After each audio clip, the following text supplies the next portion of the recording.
the lab late one night, when my eyes beheld an eerie sight. For my monster from his slab began to rise, and suddenly, to my surprise, he did the monster mash. It was a graveyard smash. It caught on in a flash. He did the monster mash. From my laboratory in the castle east to the master bedroom where the vampires feast, the ghouls all came from their humble abodes to get a jolt from my electrodes. Right? Seriously, right? I mean, it's appropriate. It's appropriate. Let's watch and listen here. 35. Oh, it's 35? It is, yeah. That So you was go, about 41. yeah, 43 is what the radar said. Oh, yeah. Do you have your license, the registration, insurance? Were you wearing your seatbelt when I stopped you? Were you wearing your seatbelt when I stopped you? Jeez, no.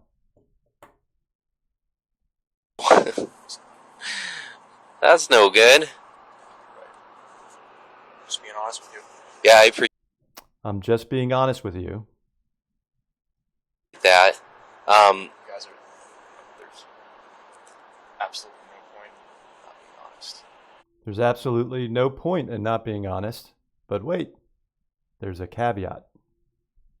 You have a radar. You have a radar. That's all we need to know from this, by the way. I'm just being honest with you. There's absolutely no reason not to be honest. You have the radar. But if he didn't have the radar, then it would be okay to not be honest. Because then you couldn't get caught in a lie. Right? So he's not being honest here, and he even admits, because he caveats it. I'm being honest with you because you have the radar.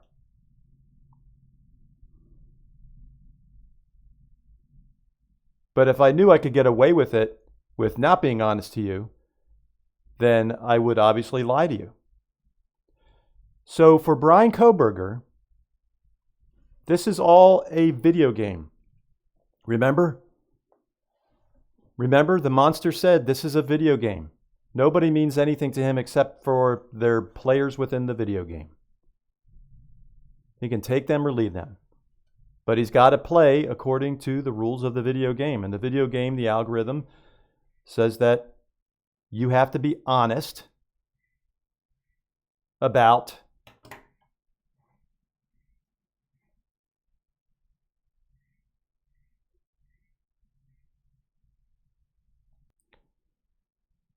so it's effectively, it's not a matter of principle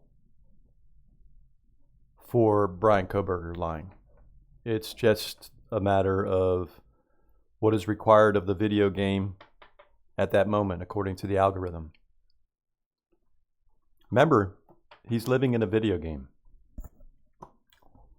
And he's a monster within that video game. We've established that. So, lying's perfectly fine. It just depends on the context. Nice.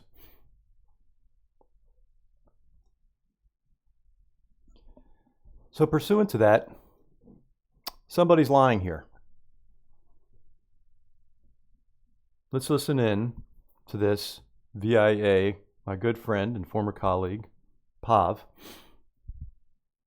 Let's listen in here and see if we can determine who the liar may be here. And you'll be surprised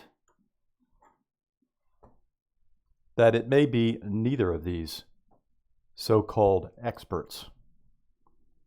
Although they are still sly, like Sly Ray or Cy Ray. Turvey's just as sly. They're both hacks. But that doesn't mean we shouldn't parse everything that's being put forth. You still have to analyze it and parse it. And we'll analyze and parse it. So let's listen in here. Yet, and Taylor reprimands him from proclaiming BK's innocence. I come out with a book. I go around to law enforcement. Ann knows I told her I was going to go teach law enforcement. I have been very, very clear. I've always thought Bryan Kohberger is guilty. I think in 10 out of 10 courts in America convict this kid. Every single time we go to court, he gets convicted. The question is, does all the evidence come in because of some of the ways that the evidence was managed, which is a whole different conversation. The question is, does all the evidence come in because of some of the ways that the evidence was managed, which is a whole different conversation. We have the plea deal gets worked out within 72 hours. Ann Taylor stays on as Kohberger's attorney. Like this last year, she's the only person on the jail logs that was visiting him on a regular basis. He hasn't sought out new counsel. So what does Cy Ray say over and over and over consistently? Kohberger's guilty, but the evidence. Well, it's important what he said there to me was that Ann has been to see him within this past year since his plea, and the jail logs show it. Now, he outright says that. Let's listen to it again. A regular basis. He hasn't sought out new counsel. So back a little further, you can see the subtitles there. Ann Taylor stays on as Kohberger's attorney. Like this last year, she's the only person on the jail logs that was visiting him on a regular. She's the only person on the jail logs that's been visiting him on a regular basis, he says. So he's saying he reviewed the jail logs. That's what this says to me. And she's seeing him on a regular basis. Either that or he has a person on the inside that's availing him of this. I don't think, even regardless, he's pointing to how you could validate this. He's saying it can be validated by the public record of the jail logs. Okay, so if anybody wanted to do a FOIA on that, Freedom of Information Act requests, they could and get those jail logs and see who's been visiting him. Okay, let's proceed. Basis. He hasn't sought out new counsel. So what does Cy Ray say over and over and over consistently? Kohberger's guilty, but the evidence, if it all comes in, the evidence, there was issues with the way they gathered the evidence. While he's calling guilty, he's actually pointing out reasons for evidence to not come in against Bryan Kohberger. But he's very clear. Kohberger guilty, Turvey bad. But what should get everybody's eyebrows raised is over and over and over, he says, Ann Taylor bad. Kohberger bad. Turvey bad. Ann Taylor bad. That's going to be the common denominator between these two players.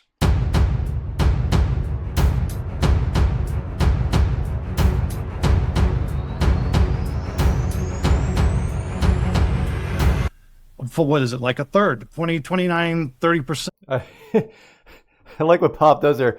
Is that kind of like Joseph Campbell's archetypes? Pav, you didn't tell me you were going to do that. It's the Joseph Campbell archetypes. The Crusader, or does anybody remember Joseph Campbell? Joseph Campbell is awesome. So Joseph Campbell has all these archetypes, and you can look at them and see like where you fit in. I don't think anybody fits in as one exactly. You have, different traits of various archetypes. But yeah, it's very much reminiscent of Joseph Campbell's archetypes. Very good, Pav. It's very intellectual of you. Of all of the people who are exonerated by the Innocence Project, basically confessed and took a plea deal at the urgence of their defense attorney because they were frightened they were going to lose at trial. That's a third. That's not a joke. That's something we have to think about how our legal system works. It's the next step that has to happen in the process. You've done this before, I'm certain. And I don't know whether you ever worked with Innocence Networks before, but I have through my entire career. In fact, I started working with the Innocence Project. My first big case, high profile case, was the West Memphis case. And I worked directly with the Innocence Project out of Cardozo Law in that case. And the process and the metrics and the intake ability of a Innocence Project is dependent upon all the other appeals being denied or completed, those processes completed. Again, 1/3 of defendants who are investigated by the Innocence Project are found to have been wrongfully convicted. And I don't know whether you ever worked with Innocence Networks before, but I have through my entire career. In fact, now, when I think about the role that Turvey seems to be playing, it becomes really obvious to me, because why would a guy who is held in high regard in his field, a guy who seems to have a lot of integrity, why would he openly lie for no reason? And we know that he is lying in some aspects as he gives interviews. As I try to point out in the discrepancies between the two interviews, number one, the version of Ann Taylor that I know bears no resemblance to the Ann Taylor that took the plea and is talking in public right now. I don't know this person at all. I don't recognize her at all. Well, when you last met with her, you had no indication that the plea was gonna happen. And how did you actually find out about the plea? Through the media? I found out from a colleague. A colleague texted me and said, "Hey Brent, I remember you were working on this case. I remember reading the articles. I remember this. I remember you mentioning it. What's going on? There's a plea agreement. Is that true?" And I wrote back immediately, "No way, no way. There's a plea." And it comports with the meeting that Ann Taylor had with us, which caused me to get up and walk out, which is that she basically said I couldn't get him to take the plea initially. I couldn't get him to do it. So what did I do? I went and I enlisted his family. When you last met with her, you had no indication that the plea was gonna happen. And how did you actually find out about the plea? Through the media? I found out from a colleague. And it comports with the meeting that Ann Taylor had with us, which caused me to get up and walk out. When you last met with her, and it comports with the meeting that Ann Taylor had with us, which caused me to get up and walk out. But also the fact that this statement is factually false. Now, I'll give you one other piece of information that I learned from the Kohberger family. She hasn't spoken to him since the plea. So she's in court representing him without even talking to him. And the reason Okay, that's all you need to know. So you have Cy Ray. Good job of isolating this, by the way, Pav. You have Cy Ray saying that Ann Taylor is on the logs, on the prison logs of seeing Bryan Kohberger in the past year since the plea deal regularly. And then you have Topsy Turvy, the vested forensic gigolo, saying that the Kohberger family,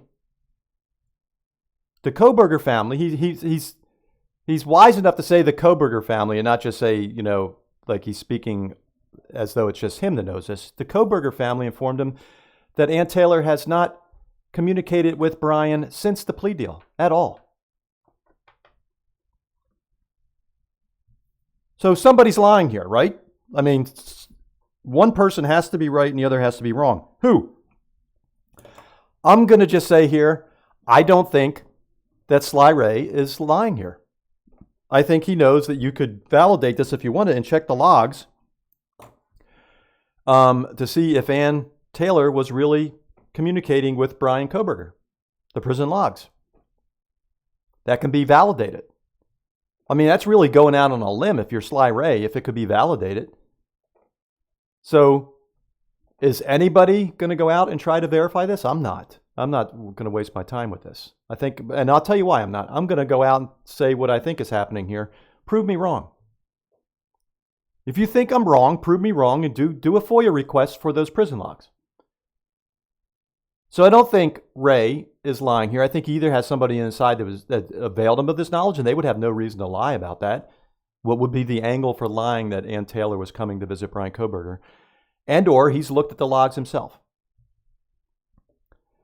Then you have Turvey saying the Kohbergers told him that Ann has never communicated with Bryan in the past year. So let's think about this. Turvey says it's the Kohbergers that told him this. And he just accepts this as fact. Which just goes to show you what a dumbass he is. He accepts this as fact. He doesn't. This is why these experts are a dime a dozen. Do they not want to validate things that are told to them? How, pray tell, would the Kohbergers know that? I bet you the Kohbergers have not had communication with Ann Taylor in the past year. That's probably true. But that's very different than Bryan Kohberger having communication with Ann Taylor. That's a different thing altogether. But he said the Kohbergers told him that Bryan Kohberger has not communicated with Ann Taylor since the plea agreement a year ago, which I find very hard to believe. So I submit to you, the Kohbergers can't know this. The only, they could not have been able to verify this. They're not looking at the prison logs to see if this is true or not. And they're not in communication with Ann Taylor. And she's not telling them, listen, I'm not talking to your son for a year. The only way they could have gotten this information is from Bryan Kohberger himself. So Bryan Kohberger, therefore, has told his family. He's told his family that, no, she hasn't seen me in a year. She had mom and dad and Melissa. I think it's Amanda now. She has not communicated with me at all. She's just left me high and dry. And I submit to you that my bet is that's a lie. That he has lied to his family once again. He's been lying to them his whole life. He's lied to them again. Why? Well, because the algorithm says it's okay to lie in this context. It's a video game. And the video game requires that he lies in this context if he wants to go to the next level. It's all a video game. And he's just a sack of useless flesh. Feels no remorse for anything he's done. He's a monster. He's a lying monster. So I submit the lie here.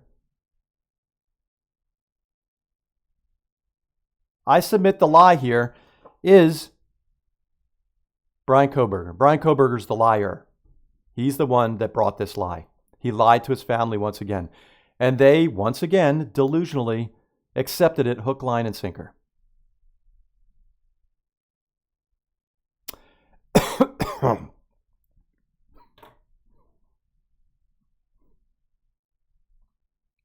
And what would prove this lie? The prison logs.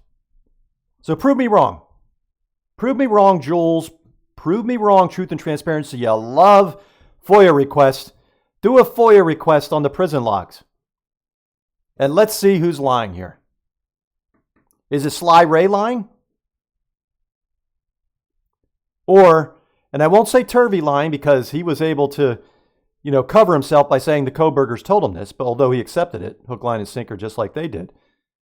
Or is it Bryan Kohberger lying? I'm not going to say the Kohbergers are lying, folks, because I don't think that the Kohbergers are covering for Bryan Kohberger. Michael Kohberger wasn't part of this. He didn't know that his son did this. I don't think they knew it until the last minute when the FBI broke in. I think they're extremely naive. I think they love their son and their brother. They still do. They always will. And they cannot accept that he did this. They can't accept. They think they know him, but they don't know him. They don't truly know him. They never have truly known him, but they think they do. And so the Bryan they think they know is not capable of doing this. And Bryan knows this, and he's created a perception of himself with his family. This is why he will never, ever, ever come clean about this crime. Ever. He's going to be one of those that never, ever admits it. Obviously, he said he doesn't have remorse for anything, so he's not going to have he would never have any remorse for it. And because this is a video game, there would be no good reason to ever come clean. There's no payout for him. There's no payoff to the next level.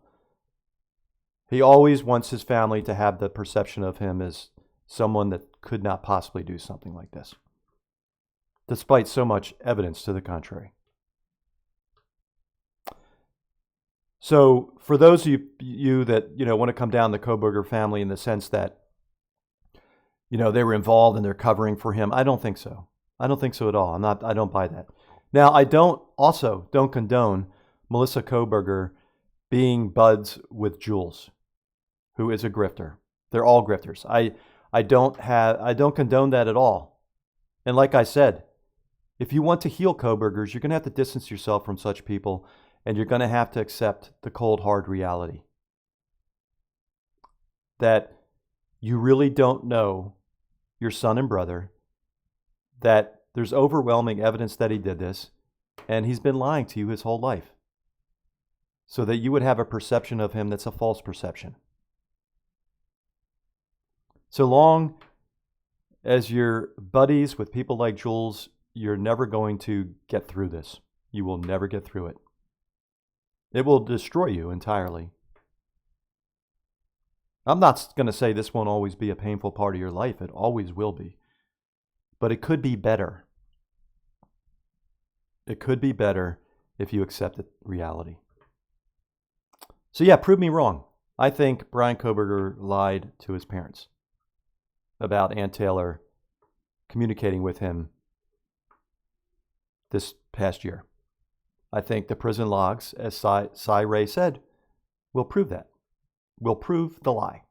They'll prove that Ann Taylor has been communicating with Bryan Kohberger. So there you have it. Take care, everybody. Bye.